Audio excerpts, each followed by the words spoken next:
কাজী কাবিলনামায় যখন টাকার পরিমাপ লিখছিল, হঠাৎ মেয়েটি কাজীর কাছ থেকে কাগজ কলম নিয়ে বলে উঠল, আমার কাবিলনামায় টাকার পরিমাপ আমিই লিখব। আমি যা লিখব আমাকে তাই দিতে হবে। গরিব ছেলেটা মেয়েটিকে প্রচুর ভালোবাসতো, তাই মেয়েটি যেটা বলল সেটাই মেনে নিল।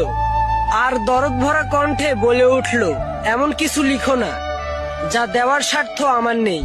আমি গরিব হতে পারি, কিন্তু তোমাকে কখনোই ছেড়ে যাব না। মেয়েটা ছেলেটিকে চোখ রাঙিয়ে টাকার জায়গায় টুকটুক করে লিখে দিল ছেলেটির নাম, আর সবার সামনে চিৎকার করে বলতে লাগলো, যদি আমায় কোনোদিন ছেড়ে যায় তাহলে দেনমোহর হিসেবে আমি ওকে নিয়ে যাব। আজ কান খুলে শুনে রাখুন সবাই, প্রতিটি স্বামী স্ত্রীর সম্পর্ক বেঁচে থাকে বিশ্বাস আর ভালোবাসায়। আর আজকের সমাজে তো দেনমোহরকেই বেশি